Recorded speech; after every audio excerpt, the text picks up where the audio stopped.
చెర్లపల్లి ఘటనకు సంబంధించి విజయారెడ్డి కేసు ఏదైతే ఉందో ఇద్దరు పిల్లలతో కలిసి విజయారెడ్డి బలవన్మరణానికి పాల్పడిన ఘటనలో చిరంజీవి విజయారెడ్డి అన్న ఈ మధ్య ఒక ఛానల్లో కూడా ఆడియో కాల్ ఒకటి ఫేక్ అనాలో ఏదనాలో నాకు తెలియదు, కానీ నేను చెప్పకూడదు, నేను చెప్పలేను. ఎందుకంటే ఆడియో కాల్ ఒకటి వైరల్ అవుతా ఉంది.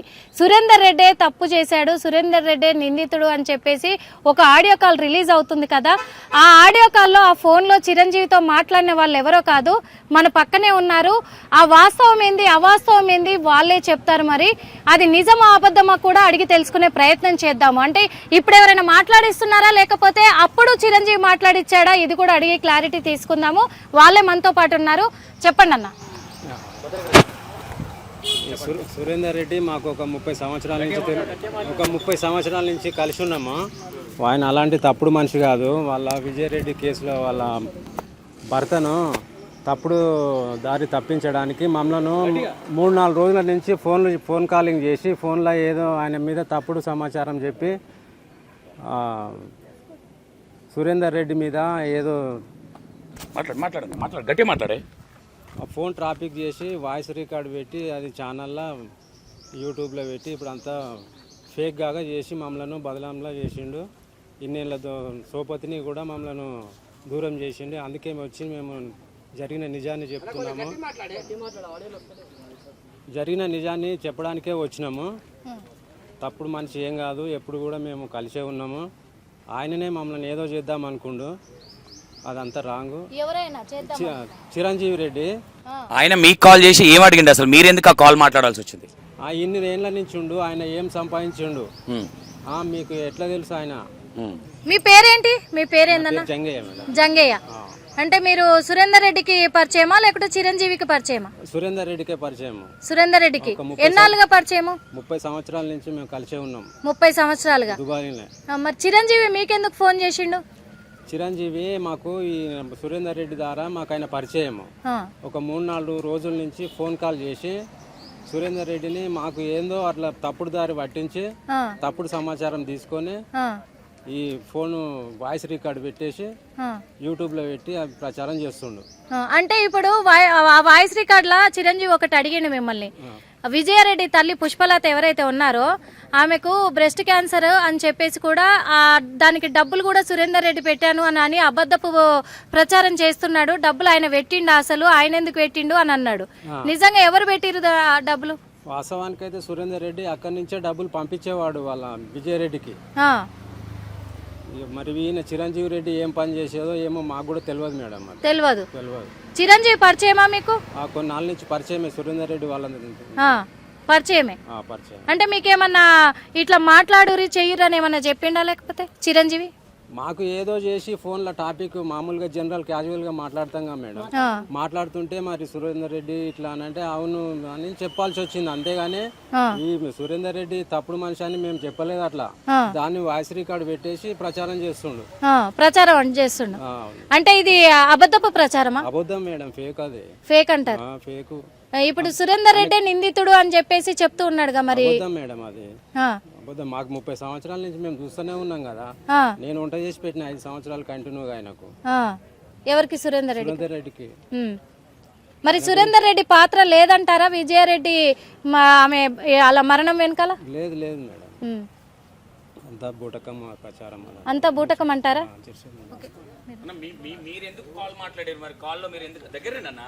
మేము కాళ్ళు మాకు రోజు 2-3 సార్లు ట్రాప్ చేసింది సార్.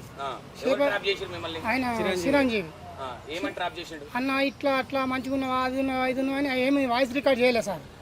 ఈ మేము మెల్లమెల్ల మాట్లాడట్లా సరే సరే సరే అన్ని రికార్డింగ్ చేసింది సార్. మొత్తం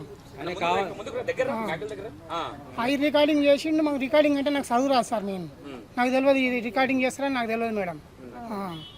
పొద్దుగా నాకు పసకలై 4 రోజుల సార్ ఇంట్లోకి వెళ్ళి లేస్తాను మేడం. అయితే అట్లయినా కానీ ఎట్లున్నావు ఏం కథ ఇడికి రా ఆడికి రా అని మెల్లే ట్రాప్లో దించిండు మేడం. దించి సురేందర్ రెడ్డికి దించి ఇట్లనా అట్లనా అంటే నేను అనుకుంటున్నా కానీ నేను మళ్ళీ ఎదురు జవాబు చెప్పలేకపోయి ఇట్లా రికార్డింగ్ చేస్తాను నాకు తెలియదు మేడం. మేము 35 ఏళ్ళ సార్ సురేందర్ నేను దోస్తాను మేడం. దుబాయ్లో 15 సంవత్సరాలు చేసినాం, సౌదీలో 5 సంవత్సరాలు చేసినాం. 20 సంవత్సరాలు చేసినా మళ్ళీ రెడ్డి చదువుకుండు కాబట్టి వేరే దిక్కు పోయిండు. ఆ చదువులో కంపెనీ బంద్ అయింది మేడం. ₹1,00,000 ఉండాలి సాలరీ. అది బంద్ కాగానే నాకు చదువులేదు కాబట్టి నాకు అవకాశం ఇయ్యరుగా మేడం. మా పెద్ద సార్ ఉండాలి. అయితే ఇప్పుడు మాది ఏంటంటే మేము ఎప్పుడు ఇటువంటి విషయాలలో కూడా పోలే మేడం. తెలియక ట్రాప్లో పడ్డాం మేడం అంతే. మరి సురేందర్ రెడ్డి ఎప్పుడైనా దుబాయ్లో ఉన్నప్పుడు మీకు ఫోన్ మాట్లాడేటోడా అసలు? మాట్లాడేది అప్పుడప్పుడు మాట్లాడేది కానీ ఈ మధ్యన లేదు మేడం. ఈ మధ్యన ఆయన పని పిచ్చి మేము ఏదో పని చేసుకుంటాం కదా మేడం. ఓసారి 2 సార్లు నేను చేసినా, ఓసారి 2 సార్లు ఆయన చేసిండు మేడం. మరి ఇప్పుడు చిరంజీవి ఆడియో కాల్ అంతా బయట పెట్టిండు, మీరు మాట్లాడినవి కూడా ఉన్నాయి, మీరు మాట్లాడిరు కూడా. అంటే ఆయన మిమ్మల్ని ఆయన చెప్పినాటికి కూడా మీరు సమాధానం చెప్పిరు, మరి అవన్నీ నిజాలు కావా? నిజాలు కావు మేడం. అవి ఫేక్ అంతా. కావాలని మమ్మల్ని మా దోస్తాన్ని విడగొట్టి ఇప్పుడు ఆయనకి ఏం ప్రూఫ్ దొరకలేదు కదా మేడం. మమ్మల్ని వచ్చేటోళ్ళు ఇంకా 100 మంది మా గ్రూప్ మమ్మల్ని ఏదో ట్రాప్ చేసి ఆగం చేసింది మేడం. మరి సురేందర్ రెడ్డి ఈ రోజు మిమ్మల్ని ఇది అబద్ధం అని చెప్పించడానికి తీసుకురాలేదని ఎట్లా? ఓపెనర్ మేము ఏడికి రామంటే ఆడికి వస్తూనే ఉంటాం మేడం. సురేందర్ రెడ్డి ఎమ్మటి ఇంకా ఎన్ని సంవత్సరాలు ఆయన ఎమ్మటే తిరుగుతాం మేడం. మేము సురేందర్ రెడ్డి ఎమ్మటే తిరుగుతాం. ఆయన చెప్పవలసిన అవసరం లేదు. మాకు తెలుసు మేడం. మాకు తెలిసిందే మేము చెప్తున్నాం నిజాయితీగా. సికింద్రాబాద్ గిట్లే వేరే ఏమన్నాడు మేడం, సికింద్రాబాద్ తీసుకుపోయిండు, గాడ సెటిల్మెంట్ మీరు వెనకల్లో వాడాలి, అక్కల్లో వాడాలి, కల్లో వాడాలి అన్నాడు. ఈయనే మన చిరంజీవి రెడ్డి నిలబడాలని ఆడ పోలీసులను చూసే వరకు మా అబ్బాయి మనం ఇక్కడేం తీసుకొచ్చినామంటే ఏం లేదన్నా 5 సంవత్సరాలు అన్ని మీరు చెప్పాలని అన్నాడు. మేము చెప్పాం రెడ్డి అని మేము చెప్పలే. చెప్పక అప్పుడే సురేందర్ రెడ్డి వచ్చి సురేందర్ రెడ్డిని చూసి భయపడడం మేము వెళ్ళిపోయినాం మేడం. ఇక వెళ్ళిపోయినాం. Secunderabad railway station madam. Police station ఉంటుందని కూడా మాకు తెలియదు మేడం. ఎన్ని రోజులు అవుతుంది? ఒక 4 రోజులు అయింది మేడం. 4 రోజులు అవుతుంది. ఓకే అన్న, ఇప్పుడు ఫైనల్ గా చిరంజీవి అనే వ్యక్తి మీతో తప్పుడు ఆరోపణ చేయించింది అంటున్నారు. తప్పుడే, నిజం మాట్లాడినా తప్పుడు తప్పుడు సార్, తప్పుడు సమాచారం మొత్తం. చిన్నపిల్లలు ఏం కాదు కదా మాకు ఈ తెలియదు సార్. మాకు తెలియక నాకు చదువు రాదు. నేను ఇట్లా రికార్డింగ్ అని నాకు తెలియదు సార్. ఇట్లా 200 మంది ఉన్నాం మేము మా గ్రూప్ లో. మేము దుబాయ్లో పనిచేసి వచ్చిన వాళ్ళము. దుబాయ్లో శాలరీ రాదని చెప్తున్నారు ఎవరు మాట్లాడినారు. ఎందుకు రాదు సార్? అంత పేకే సార్. మీతోటి చిరంజీవి అడిగిండు అసలు ₹1 అన్న పంపిస్తాడా ఆయన? అసలు డబ్బులు పంపిస్తాడా? దుబాయ్లో ఉన్నప్పుడు మాకు 70 వేల సార్లు వచ్చేది. 70 సౌదీ పోయినాక 1,20,000 వచ్చేది మేడం. మళ్ళీ తర్వాత ఇక రెడ్డి మేము కంపెనీ బంద్ అవుతుందని కొద్ది రోజులు ఒక 3-4 నెలలు ఆయన లేట్ వచ్చి నేను ముందే వచ్చిన అని తీసుకొని తర్వాత వేరే ఇక్కడ పోయిండు. అక్కడ ఎంత వచ్చేది తెలియదు కానీ ఈ సాడీలో ఎంత 70,000 లక్షలు. నేను రెడ్డిని ఎప్పుడు అడగలే. కానీ మీరు కూడా మరి ఫోన్ లో చెప్పారు కదా ఆయనకు డబ్బులు వచ్చేటివి, అసలు పంపించేటోడా? అసలు ఎక్కడ మొత్తం ఇంటికే పంపించాను. ఇంటికే పంపించాను నేను. ఆ చిరంజీవి ఫోన్ లో మిమ్మల్ని అన్నాడు కదా, ట్రాప్ చేసింది మొత్తం ట్రాపే మేడం. అది ఎవరు దొరకలేరు ఆయనకు. నేను ఇప్పుడు ఇదే చెప్తున్నాం కదా సార్. మేము అంతా ట్రాప్ చేసినావు నువ్వు మమ్మల్ని. ఏదో ఎవరు దొరకక అవద్దని చెప్పించిన మొత్తం అవద్దని చెప్పించా. మాకు ఎక్కడెక్కడికి మా గ్రూప్ లో కూడా 4 వేట ముందు కూడా చెప్పినది ఇట్లా మోసం చేస్తామని కూడా అడిగినా మేడం. అదే ఇప్పుడు నువ్వు ఇట్లా ఎంతమందిని ఆగం చేస్తావు నువ్వు? మా బాధ నేను మళ్ళీ తెల్లారి కూడా అడిగిన సార్. నేను ఈయన వీడియో ముందు పెట్టిండు, అది లేట్ పెట్టిండు చిరంజీవిని. ఏమంటుండు? మీరు నిజాలు చెప్పిన నిజాలు ఏడని మేము నిజాలు చెప్పినాం మేము. మీరు అన్ని రికార్డ్ చేసుకుంటా మమ్మల్ని భయపెట్టించుకుంటా చేసినావు నువ్వు మొత్తం మోసం మమ్మల్ని. భయమే మేడం ఇది. మా ఏమో మీరు చెప్తారా చెప్పరా అన్నట్టుగా నన్ను భయపెట్టించిండు. ఇక మాకు అప్పుడు ఏం దోయలేదు సార్. మేము మాకు అంతకుముందు కొన్ని డబ్బులు ఇచ్చేయంటే ఇట్నే భయపెట్టిస్తే నీ అసలు పెద్ద మనిషికి ఉపయోగ ఇచ్చేసిండు. నేను ఇచ్చేది ఈయన రెడ్డియే. ఆయన వాళ్ళ అమ్మ నాకు ఫోన్ చేసి బెదిరించింది అన్నట్టుగా. ఆయన అలా చిరంజీవి వాళ్ళ పుష్పలత వాళ్ళ అమ్మ ఫోన్ చేసి బెదిరించి సిరిగి చెప్పి బెదిరించింది. ఒకసారి 2 సార్లు ఆడికి వస్తే నీ అసలు పెద్ద మందిని తీసుకుపోయి ఉపయోగ ఇచ్చేసినాం సార్. రెడ్డియే, సురేందర్ రెడ్డి. అయితే మేడం ఇప్పుడు విజయ్ రెడ్డి ఏముంది, ఆ మేడం డ్యూటీకి పోయేది కదా, కలవపోయేది. పేరు చెప్పి ఆమెకి ఇచ్చేది అనుకోరాదు. ఫైనల్ గా ఈ పేకు న్యూస్ మమ్మల్ని ఏం చేద్దాం అనుకుంటున్నావు అంతే సార్. చిరంజీవి రెడ్డి, నువ్వు చేసే ఎలిగేషన్ అన్నీ కరెక్ట్ కాదు. ఎందుకు ఎలిగేషన్ చేస్తున్నావు? ఓకే, మీ భార్య చనిపోయి పిల్లలు చనిపోయి నేను ఉంటే నీకు బాధ లేదా? ఒక మీ చెల్లె, మీ అమ్మకు కూతురు మీకు లేక వీళ్ళందరినీ తీసుకొచ్చేసి ఏదో వాళ్ళకి ఫేక్ ఎలిమెంట్స్ చేపించి వాళ్ళతో మాట్లాడిపించి బదనాం చేపించి ఎంతవరకు కరెక్ట్ ఇది? నువ్వు మాట్లాడేది ఉంటే కరెక్ట్ మాట్లాడు. వాళ్ళకు ట్రాప్ చేసి 2-3 రోజులు ట్రాప్ చేసి వాళ్ళకు మైకం చేసేసి వాళ్ళకు ఏదో ఆశ చూపెట్టేసి ఎందుకు ఇలా? వీళ్ళు మాకు తెలుసు కాబట్టి ఒకరి దగ్గర పనిచేసినాం కాబట్టి మేము ఇప్పుడు నేను అడిగాను నిజం ఏంది చెప్పు నాకు అని. అప్పుడు వాళ్ళు నిజం చెప్పారు. ఇప్పుడు వీళ్ళు కాకుండా నువ్వు దీనికన్నా ఇంకా ఎంత నడిపిస్తున్నావు నువ్వు తులిపిలా కూర్చొని మందు తాగకుండా కూర్చున్నది తెలియదా? నువ్వు అంతా గ్యాంగ్ వేసుకొని తులిపిలా మీటింగ్ పెట్టింది తెలియదా? కావాలంటే తులిపి సీసీ కెమెరాలు ఉంటాయి కదండి, సీసీ కెమెరాలు అందరు చెక్ చేయండి.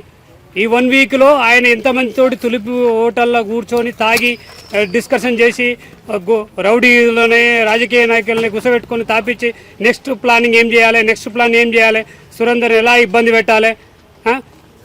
పెట్టాలి వాని దగ్గర ఎట్లా చేసినా వాని దగ్గర తప్పు దొరకలేదు. ఏదో తప్పు చేసి ఇరికిచ్చాడు వాడు దొంగ అని చూపెట్టాలని అనుకుంటున్నావు. కానీ నిజం ఎప్పుడైనా ఆపలేవు. ఎన్ని రోజులైనా నిజం బయటకు వస్తుంది. ఆ నిజం బయటకు వస్తున్న ఆలోచనతో ఇవన్నీ పేక్ చేస్తున్నావు. ఇది కరెక్ట్ కాదు చిరంజీవి. తొందరలోనే నిజం అనేది బయటకు వస్తుంది. బయటకు వచ్చిన రోజు నేను మాట్లాడతాను. నువ్వు వేస్ట్ అలిగేషన్ చేయడం అనేది తప్పు. నువ్వు ఏదైనా ఉంటే డైరెక్ట్ నీకు నిజం తెలిస్తే నిరూపించు. కానీ వీళ్ళు అమాయకులను పట్టుకొని వాళ్ళని ట్రాప్ చేసి వాళ్ళతోటి నా ఫ్రెండ్స్ తోటి నన్ను ఇబ్బంది పెట్టించి ఈరోజు మేము 30 సంవత్సరాలు కలిసి ఉన్న వాళ్ళం. ఈరోజు ఒక్కరోజు వాళ్ళ మాటలు విన్న తర్వాత నా మైండే ఖరాబ్ అయిపోయింది. నువ్వు జనాలకు ఏ మెసేజ్ ఇవ్వాలనుకుంటున్నావు? జనాలకు తెలవని వాళ్ళకి ఎన్నైనా ఇవ్వచ్చు. ఎందుకంటే ఇది పేక్ అని అందరికీ తెలుసు. నువ్వు చేసేది అన్ని పేక్ అని తెలుసు. దొంగ ఏడుపు ఏడుస్తున్నావు. ఎందుకు ఏడుస్తున్నావు? నీకు డబ్బు కావాలా? డబ్బు ఎందుకు నీకు? నా డబ్బు నేను సంపాదించిన, నా భార్య నేను పిల్లలు సంపాదించిన డబ్బు నీకు కావాలని కోరుకుంటున్నావు. అది తప్పయ్యా. నేను డబ్బు గురించి గోల్డ్ గురించి ఎప్పుడు మాట్లాడలేదు. నువ్వే అలిగేషన్ తీసుకొస్తా ఉన్నావు. అంత ట్రాఫిక్ డైవర్ట్ చేస్తున్నావు. నేను నా భార్య నా పిల్లలు ఎందుకు చనిపోయారనే ఉద్దేశంతో నేను మాట్లాడుతున్నాను. మీరు అర్థం చేసుకొని మాట్లాడు. కానీ నువ్వు ఫేక్ ఎలిబరేషన్ చేస్తే మాత్రం ప్రజలైతే ఊకోరు, మీడియా ఊకోదు, పోలీసు ఊకోరు. నిజమైనది బయటకు ఖచ్చితంగా వస్తుంది. తొందరలో వస్తుంది. ఆ జనాలంతా వెయిట్ చేస్తున్నారు. అది తొందరగా రావాలని మీడియా మిత్రులు కూడా వెయిట్ చేస్తున్నారు. ఖచ్చితంగా బయటకు వస్తుంది. ఎవరెవరు దొంగలు ఉన్నారో, ఎవరెవరు రాజకీయ నాయకులు ఇన్వాల్వ్ అయి ఉన్నారో అందరు బయటకు వస్తారు.